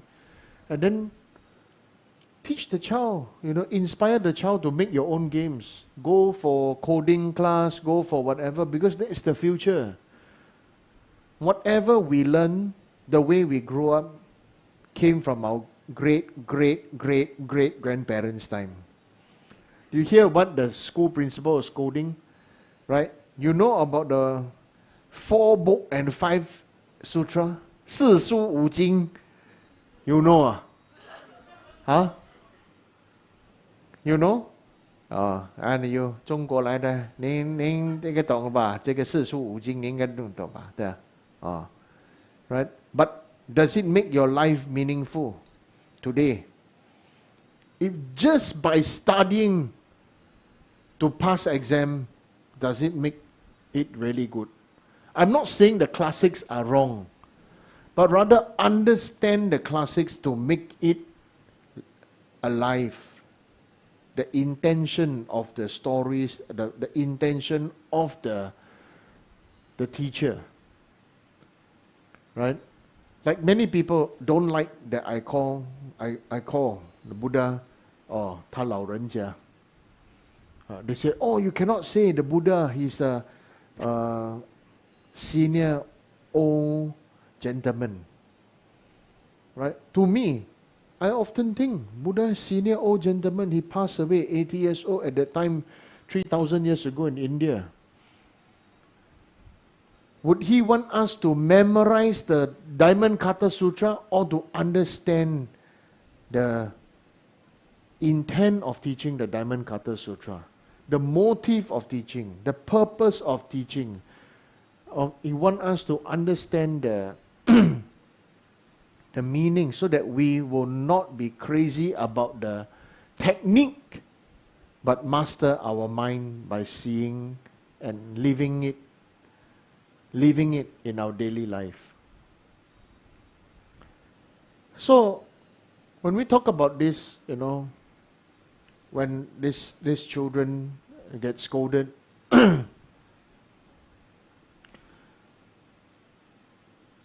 I'm not saying you cannot discipline your child. I'm not saying you cannot scold your child, but don't scold with the mind that we have. Don't scold with the condition that we have lost it. Okay? Because our ancestors, our parents scold us when they have lost their mind. They're angry already, so whack and scold and let out everything. Correct? Then the energy go where? We absorb the energy. Then the energy will be stuck with us, and then we find somebody else to release this energy. So that's why, if we think that we are okay, there's a problem with it. If you are somebody who easily triggered, I can kill people one, no, don't trigger me. Right? So if I trigger you, you kill me. I trigger you, you kill me. Right? You understand? So is it the response? So we have to think the reality is in this world, is it up to the whole world to understand what you are triggered and then walk around you? Or the whole world is going to happen, the whole world and its surrounding and its time and its place and everything is going to happen anyway. It is our choice whether we want to understand what triggers us. And then go back to the time of hurt.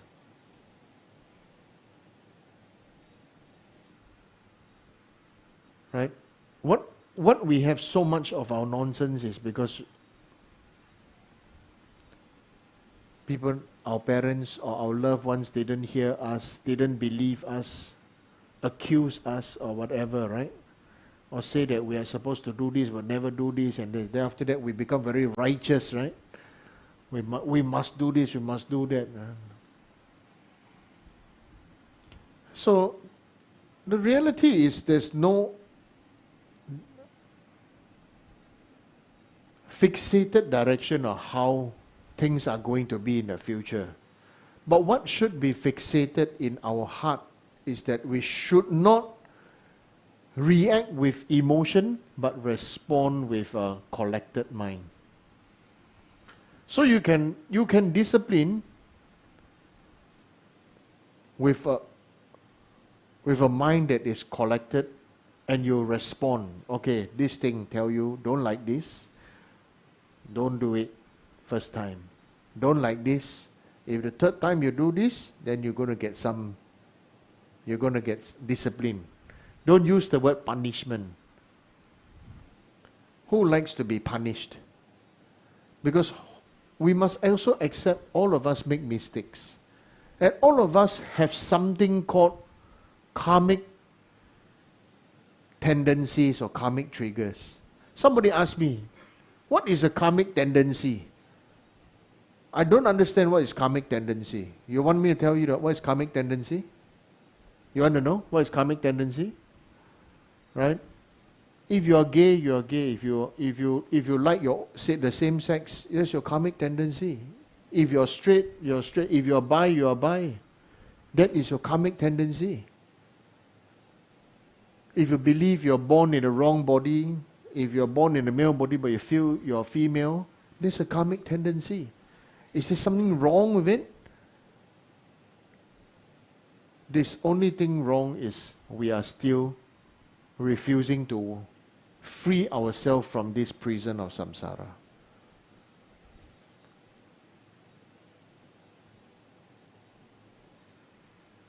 Understand? So, if we respond and create by supporting how the future is going to be, understanding how the future is going to be, then don't waste time in caning your child if his handwriting is ugly. Nobody is going. How many of you use pen today and write? Huh? Yeah. The rest of us use this, right? You understand? So you know in the future, so I'm going to tell you now, in the future, what is going to do very well? You want to know? Okay. Hairstylist. Robot cannot do your hair, ma. Makeup artists. Tailors. Personalized services. Personalized services that people, everybody will start, like I said, right? People become more wealthy. They'll become more wealthy, and because they got more support from computer stuff, then after that, what are they going to do? They become more free. And they got more, when you're more wealthy and more free, either you disturb other people or you want to be served by other people. Right? So those who, we will go back to the more ancient time. Okay? People want entertainment, people want singing, dancing, playing, have fun. Things that computers and robots cannot do. But in future, there will be many people who will fall in love with computers and robots. Why? The people who are very easily triggered, they'll find that nobody understands them. Right? Very victim. They choose to become the victim. Nobody understands me. I'll never find a good partner. Nobody will understand me. Nobody will believe me. Nobody will this and nobody will that. Right? So you know who is the best person for them? They will fall in love with a robot with a silicone skin. Will give in to their every demand. Even you scold them, you curse them, the robot will accept and this and that, right? In the past is robot, in the future is robot, in the past is what? You know what? Slaves. Right? Because I buy you, you're a slave. In the past, even less than 100 years ago, we don't say 100 years ago, 60, even 60 years ago, you can buy a woman, you know. If you are, let's say,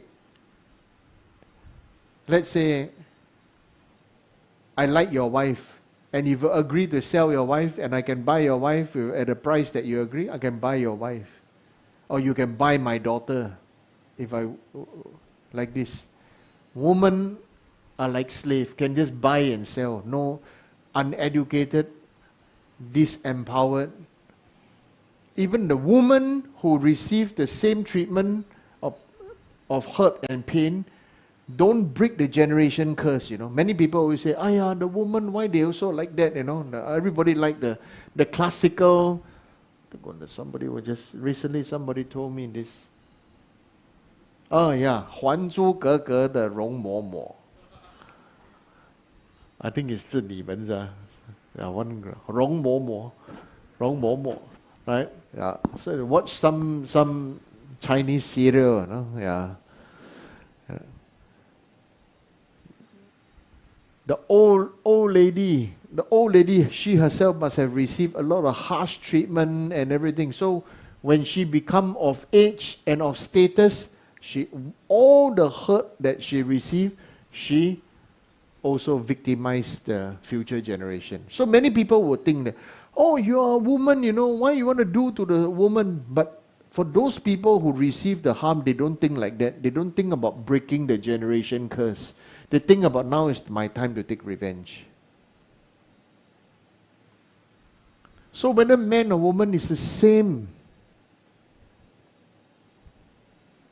So how to break all this generation curse? How do you ensure that your future generation will have a better life? You want to know? That's why in Buddhism we have this ceremony, it's called crossing over. There is gratitude to the past date, done happily, not by dead people peer pressure. Not by dead people peer pressure. Done happily that you really want to do, okay? And learn how to say sorry and learn how to say thank you. Don't pray to the dead. Pray for their enlightenment.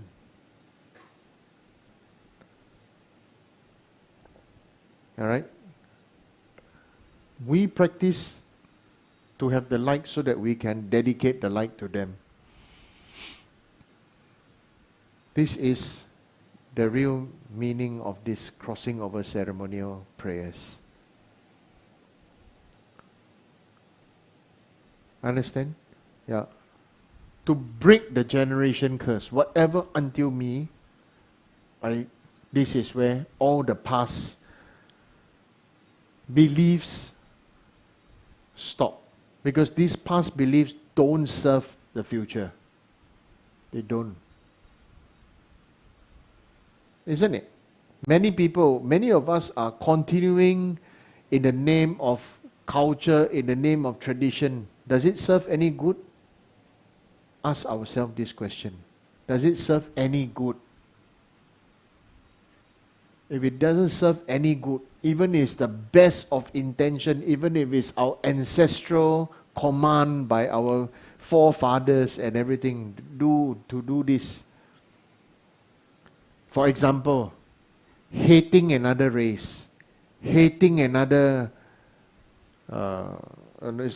hating another race is one of the worst things.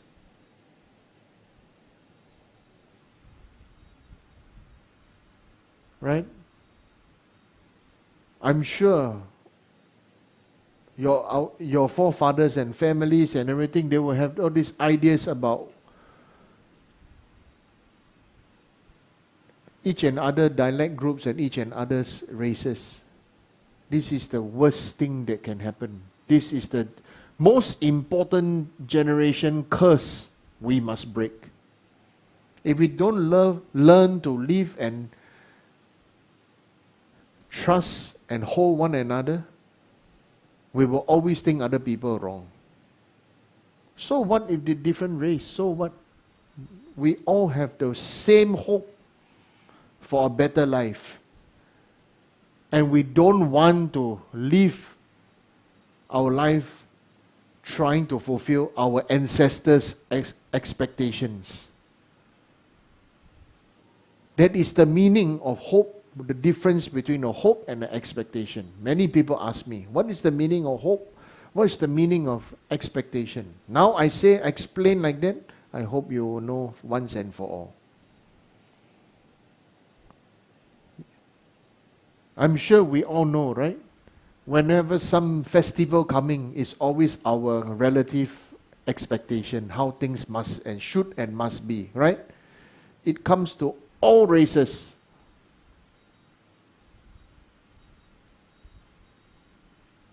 All race, all religion, all beliefs is the same. It's the same human nonsense. Their expectation of how things and this and that. And if we carry on, some things are ridiculous, honestly. Some things are culture for grace and elegance. I'm okay with it. Some things is like, oh really, wow, to pray to so as to ensure the family to have a good luck for the coming year and this and that, that's why during the prayer time I must chop the chicken's head and smear the blood in the front. Or I must offer, I must offer 5 types of life. Right? Chinese people are very infamous for doing this kind of thing, Right? Oh, some ceremony, kill the chicken, kill the duck.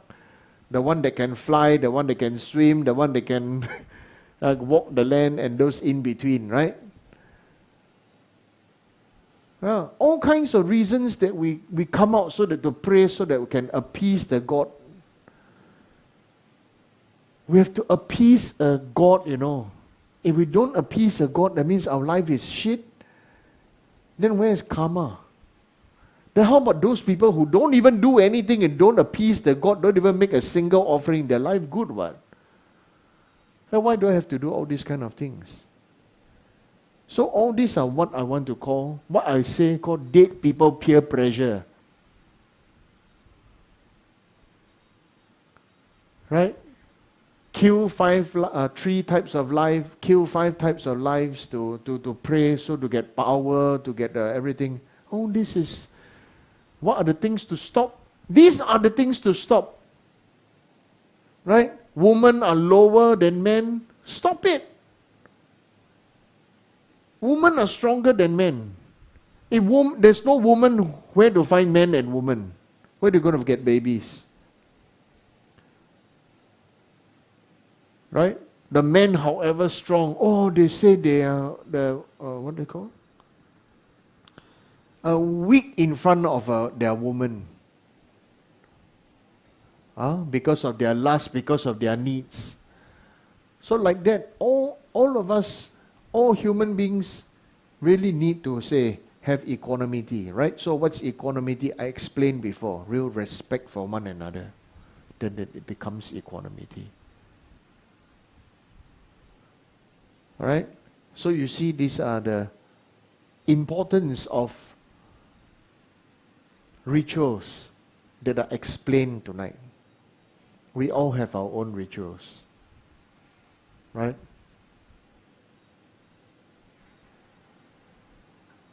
Accept them as part of life. Caring for one another is also, how you express your method of caring for one another is also a ritual. Understand? Okay? So, thank you for coming for class. Rinpoche, there's a question from the online audience. Can I post it? The question is, what are the best ways to heal the generational dysfunctions and trauma? The best way to heal the dysfunctional, what trauma and generational dysfunction and trauma. Generation dysfunction and trauma. What's the best way to heal? You heal your trauma yourself. Face our own demons. Face our own. Ask ourselves, why? How come I will get triggered? How come I will get angry? Because you see, the same thing is, this may be a trauma to you, but it's not a trauma to him or her, to somebody else. This is something that will upset you, but it's not something that will upset somebody else. Right? So, the only way is we ourselves practice gratitude, acceptance, respect for ourselves and the past, right?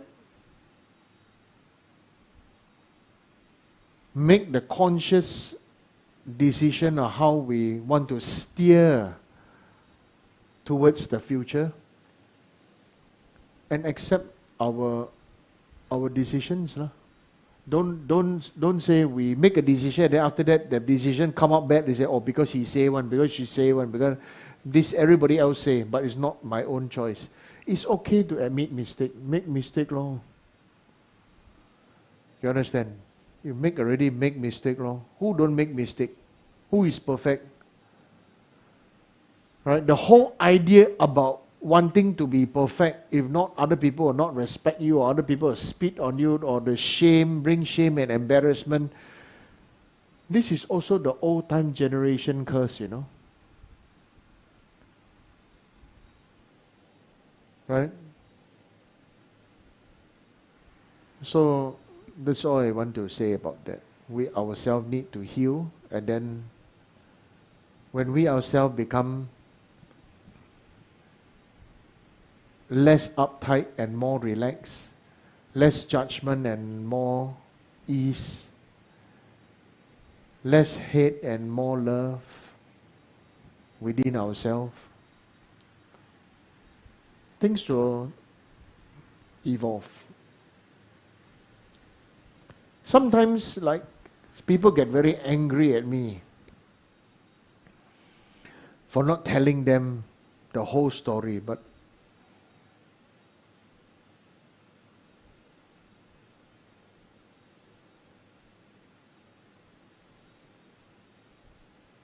they don't ask themselves if they were ready for the whole story.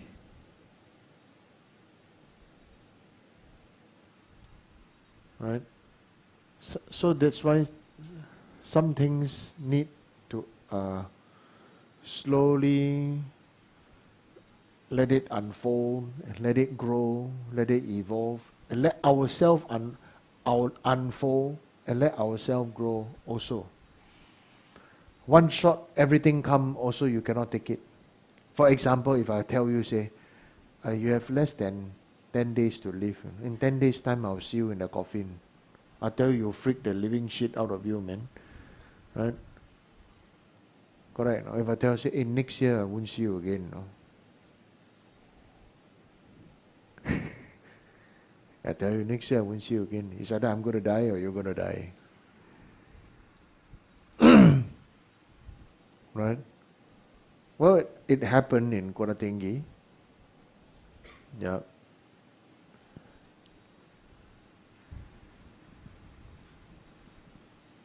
There was one.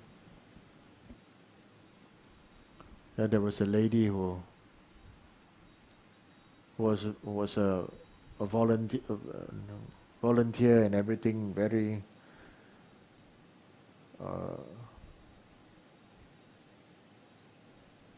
devoted and really did her best. I hinted to her a few times, go see doctor, go see doctor, go see doctor, on and this and that. And so after that, then suddenly just passed away. Right? But I cannot tell you, say that hey, you got cancer, you know. Hey, you got this, you know. You got that now. If I tell you, say, go medical checkup is good. You see? Like that.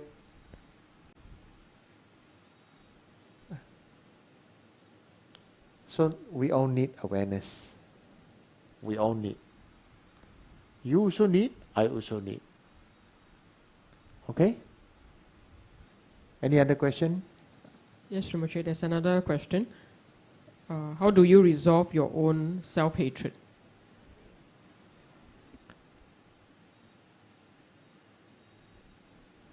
You have to resolve first. So self-hatred is never the issue. The issue is who poisoned your mind that you are not good enough.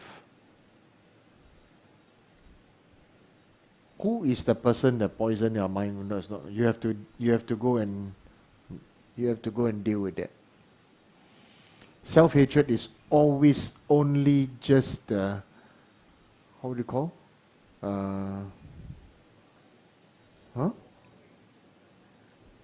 What do you say? Oh, yeah. Tip of the iceberg, yes. What you see is only the tip of the iceberg. Really deep inside, the self-hatred, who make you believe that you are so bad, so not worth it, so everything and this and that. There's definitely somebody or something or some issue or something that happened, and some people can say, after that you say, oh, I hate myself for this, I hate myself and this and that. So actually it's also your choice to step out of it. Okay? But we have to think, and then if you don't know how to do it step by step, then you can come see me. That whoever that person that asks. Okay? That's Thank you, Rinpoche. okay.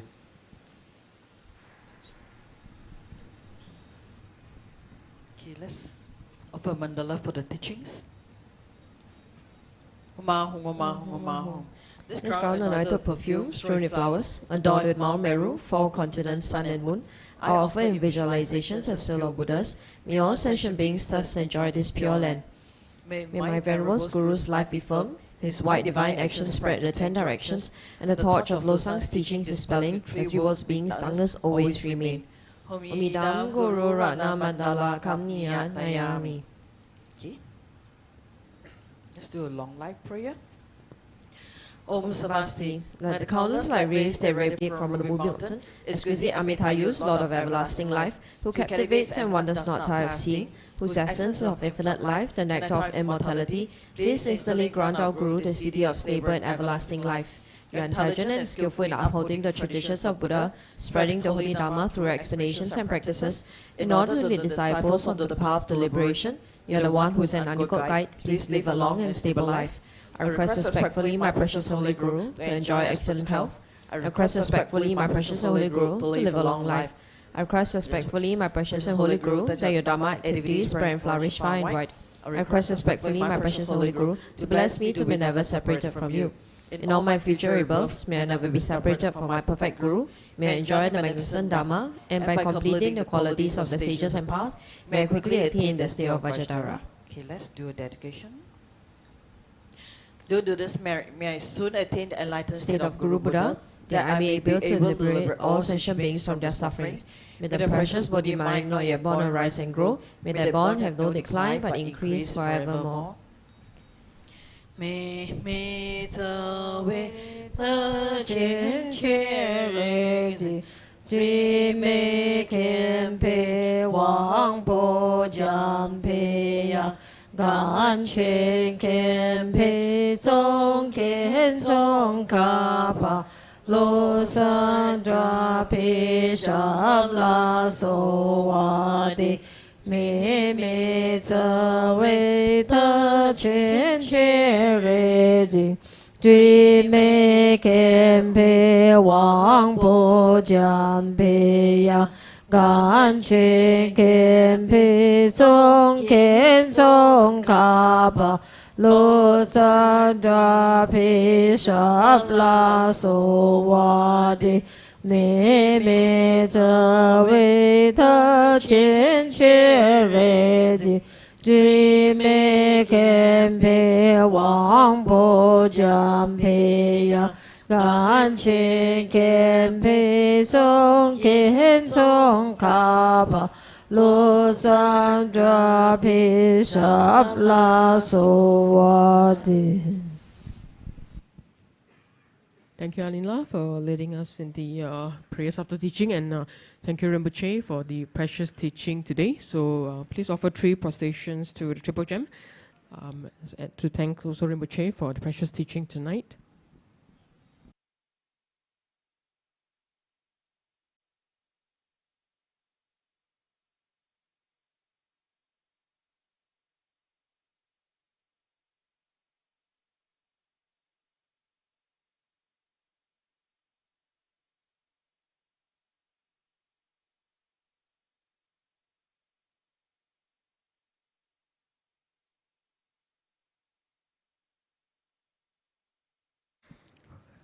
All right, thank you once again to Rinpoche for the very insightful and very rich teaching tonight. So I guess everyone has really benefited very, very much from tonight's teaching. So before we go, here are some of the announcements.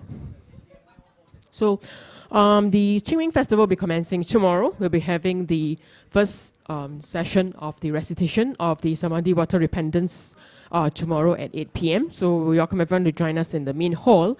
And do bring along a hai ching and money if you have. And join us online if you can make it to the on-site. And the second session will be on the 28th of March and followed by the 31st of March, all at 8 p.m. So do join us here. And on the actual day of the Qingming Festival itself, we'll be doing the recitation of the Amitabha Sutra. So once again, we welcome everyone to join us. It will be on the 4th of April, Wednesday at 8 p.m. So do join us in this precious recitation on site as we send our kind thoughts through prayers to those we dearly missed. And also do bring your hai ching and money to join us in the main hall. And for the Qingming Festival, we have a special Dharma teaching. So by Singha Rinpoche, the topic we're covering concerns everyone. The topic will be covering on the life and death matters. So do join us in the main hall on the 6th of April at 8 p.m. on this precious teaching. And if you have any question regards to samsara, rebirth, Buddha's Pure Land, prayers for the deceased, etc., you're welcome to post to us on the Rinpoche's Q&A website.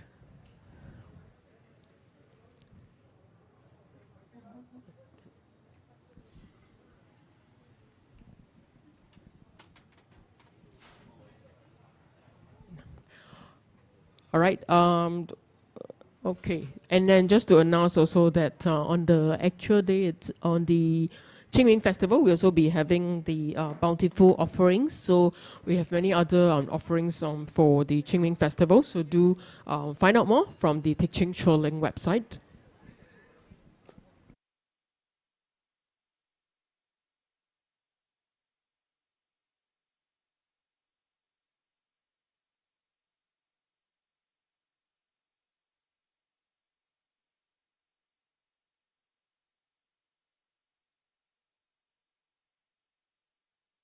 Right, so that's all for tonight. So remember to join us tomorrow night at 8 p.m. at the Temple Main Hall, as we'll be doing the Qingming Festival opening ceremony, as well as the recitation of the Samandhi Water Repentance Sutra.